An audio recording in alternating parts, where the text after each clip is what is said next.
Shout out to Cain Mack, who says he pulled the highest overall Dawkins collectible with 89 overall from a Get a Gold player pack. Shout out to you, my man. Like gold for this video, guys. Can we smash 100 likes? And finally, question of the day is going to go ahead and be, what's your current record online? So let's go ahead and start off right away, guys, with the squadron. You guys saw in my last auction block video earlier today, we went ahead and upgraded the squadron a tad bit more. And you can see right here, we didn't do anything to the offense. What we went ahead and did after the whole entire video, we really broke down and talked about what I want to upgrade. And you're going to see in the gameplay in a second, you know, all the things that I do need to upgrade. I do feel like I do need to. But who we ended up picking up was 89 overall DeMarcus Ware. And this is actually someone that you're going to see in this video. And I want to give you your thoughts and opinions down below, guys. Should I keep DeMarcus Ware after watching this gameplay? A lot of times I like to drop my guys in the coverage. I like to drop my linebackers in the coverage. And you're going to see in this gameplay, a lot of times I have to sub out DeMarcus Ware for Deion Jones.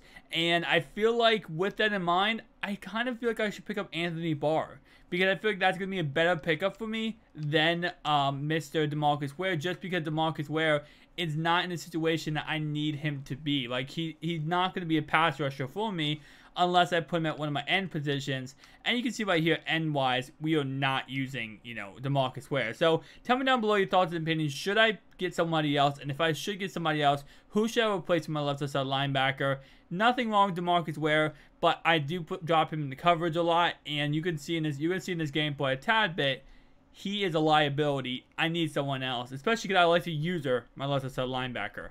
Let's get right into the gameplay, guys. Alright, guys, so now getting right into the gameplay. You can see my opponent's squadron right here. Sean Lee, Russell Wilson, and Deion Jones. My squadron right here. So obviously he has a less overall squad than me, which, of course, when you match up with a 9 or 89 overall squad, you're going to match up with a lot of people who have a less overall squad than you. But, again, I've said this many times. I'll say it a million more times.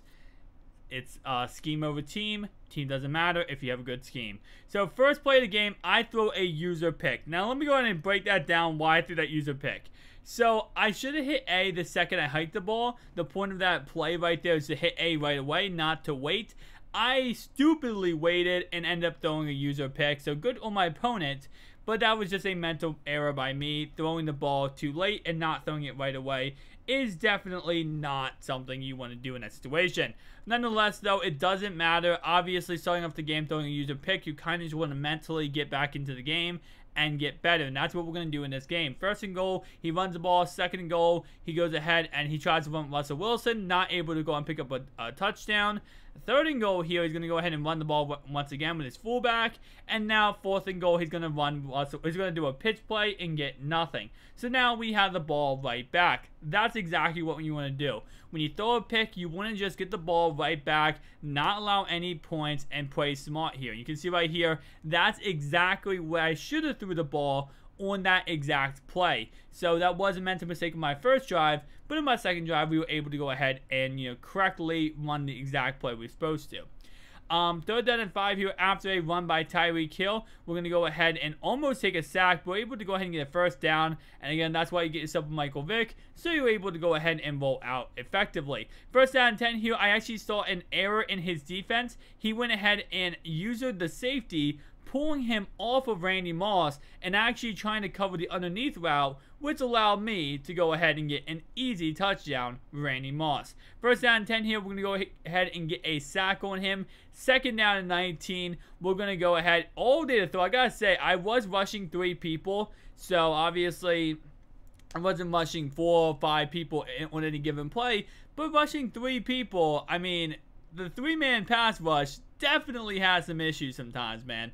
But right here is another example. I have to get rid of Adrian Amos.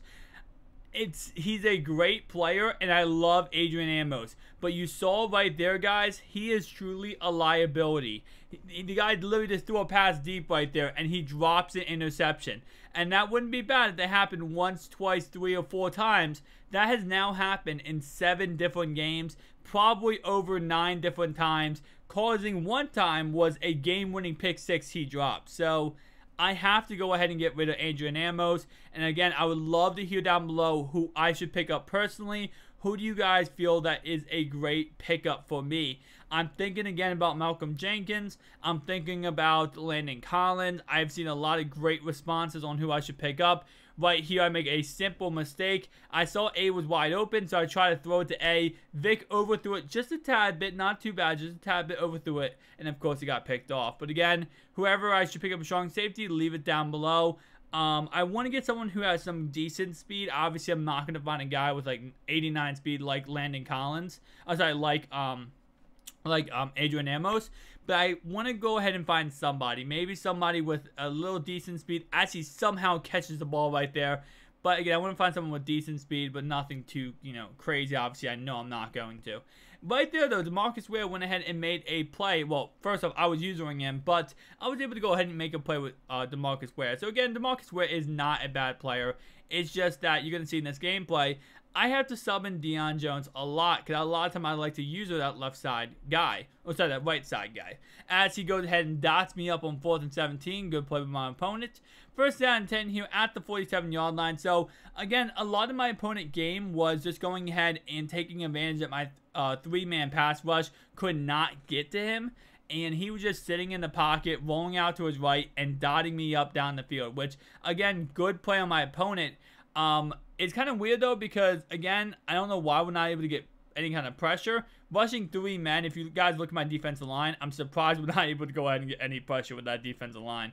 Nonetheless, so 4th down and 10 here, he's going to go ahead and roll out to his right, throw across his body, across the middle of the field, and end up getting an incomplete pass, leading us to halftime. Now, outside of halftime, this is when stuff started getting interesting. First off, he fumbles the ball, giving me the ball back to go ahead and hopefully score a touchdown on this drive. First down and 10 here, we're going to go ahead and run the ball up the middle, not pick up any yards. Second down and 10 here, we're going to roll out to our left-hand side, checking down to Saquon Barkley. Get down to about the 19-yard line. We do have to settle for a field goal, though. So, no real capitalizing off that fumble. Obviously, any points is capitalizing, but not being able to, actually score more points is definitely an issue. Now, you guys know, personally speaking, I have not been the best Madden player in the world. Lately, I've been really, really bad. Luckily, though, I have learned how to make more adjustments and being able to effectively, adjust on defense to do better coverage. Offensively, I've learned more plays. I'm currently running out of New England Patriots playbook. And I gotta say, I'm going to give all this credit where it's credit due. Savage Madden is who I've been watching. I watch him for a while. I've been watching him for a while. But I've watched his content when it comes to, how to get better at Madden. I need to get better at Madden, and obviously I've had an ebook before. I've gone through ebooks.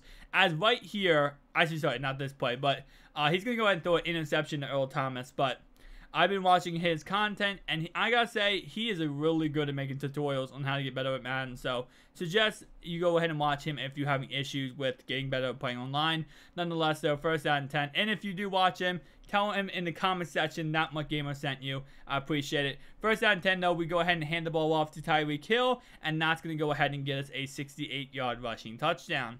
Right there, though, first down and 10, this is when the game got interesting. This is when the game went in my opponent's favor in every context of the imagination, and I'm not kidding. You might be like, oh, you're just complaining.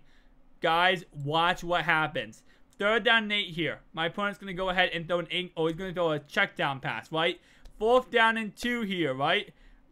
Fourth down and 3. Check out what happens. So my opponent all game was throwing across his body, throwing crazy passes, trying to pretty much just get an aggressive catch on me, right? That's what he's been trying to do all game. Fourth down and 3 here. He throws it to the left-hand side. My safety drops the ball, gets tipped.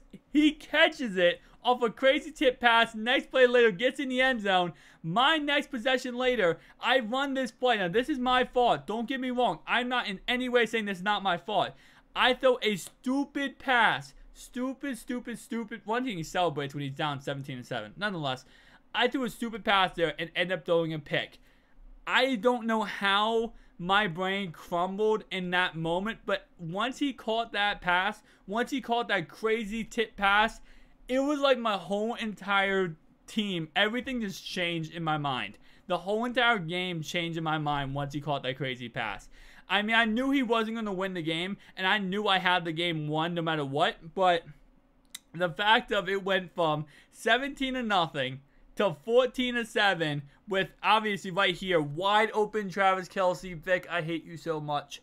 But nonetheless, though, it went from that crazy score to this crazy extreme in 1 second was insane. I definitely was scared to death. I was like, I can't believe honestly, that check down in the backfield, the linebacker usually never plays it correctly. So the fact that Sean Lee played it so correctly to pick six it, insane. Nonetheless, though, it doesn't matter. Right here, we got the user pick. Those are right at my user, but of course, I get held wide the whole entire play. My fault on that one.